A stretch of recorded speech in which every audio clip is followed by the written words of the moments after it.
ಬೆಳಗಾವಿಯಲ್ಲೂ ಬಂಡಾಯದ ಬಿಸಿ ಎದ್ದಿದೆ. ಬಂಡಾಯ ಅಭ್ಯರ್ಥಿಯಾಗಿ ಮಹಾಂತೇಶ್ ವಕ್ಕುಂದ ಸ್ಪರ್ಧೆ ಮಾಡೋ ನಿರ್ಧಾರಕ್ಕೆ ಬಂದಿದ್ದಾರೆ.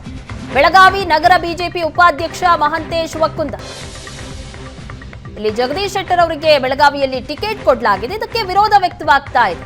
ಬೆಳಗಾವಿ ನಗರ ಬಿಜೆಪಿ ಉಪಾಧ್ಯಕ್ಷ ಮಹಾಂತೇಶ್ ವಕ್ಕುಂದ ಬಂಡಾಯ ಸ್ಪರ್ಧೆಗೆ ನಿಶ್ಚಯ ಮಾಡಿದ್ದಾರೆ. ಪಕ್ಷ ಸಂಘಟಿಸಿದವರಿಗೆ ಟಿಕೆಟ್ ಸಿಗುವ ನಿರೀಕ್ಷೆ ಇತ್ತು. ಬಿಜೆಪಿ ವಿರುದ್ಧ ಸೋತ ಶೆಟ್ಟರ್ ಮೋದಿ ಹೆಸರಲ್ಲಿ ಮತ ಕೇಳ್ತಾ ಇದ್ದಾರೆ. ಮೋದಿ ಬೆಂಬಲಿಸಲು ಬಂಡಾಯ ಅಭ್ಯರ್ಥಿಯಾಗಿ ಕಣಕ್ಕೆ ಅಂತ ಹೇಳಿಕೆಯನ್ನ ಕೊಟ್ಟಿದ್ದಾರೆ.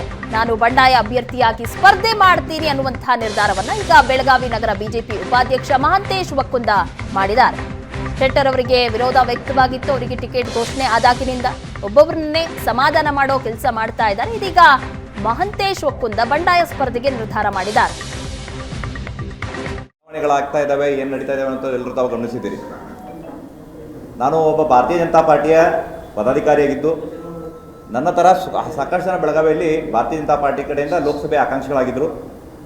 ಬಹಳಷ್ಟು ಜನ ಭಾರತೀಯ ಜನತಾ ಪಾರ್ಟಿ ಅಂತಹ ಆಕಾಂಕ್ಷಿಗಳಿಗೇನೆ ಟಿಕೆಟ್ ಕೊಡ್ತದೆ.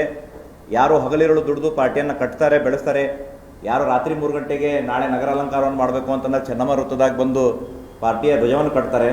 ಯಾರು ಸಂಘಟನೆಗಾಗಿ ಹಗಲಿರುಳು ದುಡಿತಾರೆ, ಯಾರು ಸಂಘಟನೆ ಹೇಳಿದ ಕೆಲಸಗಳನ್ನು ಚಾಚು ತಪ್ಪದೆ ಮಾಡಿ ಭಾರತೀಯ ಜನತಾ ಪಕ್ಷವನ್ನು ಬೆಳಗಾವಿಯಲ್ಲಿ ಬೆಳೆಸಿದ್ದಾರೆ, ಅವರಿಗೊಂದು ಅವಕಾಶವನ್ನು ಕೊಡ್ತದೆ ಅನ್ನುವಂಥ ಭಾಳ ದೊಡ್ಡ ನಿರೀಕ್ಷೆಯಲ್ಲಿ ನಾನೊಬ್ಬನೇ ಅಲ್ಲದೆ ನನ್ನ ಸಾಕಷ್ಟು ಜನ ಆಕಾಂಕ್ಷಿಗಳು ಬೆಳಗಾವಿಯಿಂದ ಕೂಡ ಚುನಾವಣೆಗೆ ಪ್ರಯತ್ನವನ್ನು ಮಾಡಿದರು.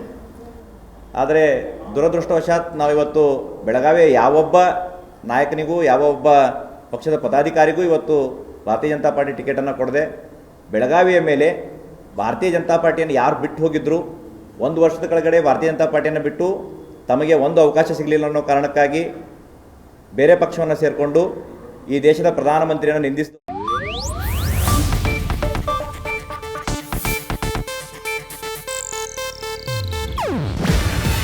ಇದು ಏಷ್ಯಾನೆಟ್ ನ್ಯೂಸ್ ನೆಟ್ವರ್ಕ್ ಪ್ರಸ್ತುತಿ. ನೀವು ನೋಡ್ತಿದ್ದೀರಾ ಏಷ್ಯಾನೆಟ್ ಸುವರ್ಣ ನ್ಯೂಸ್.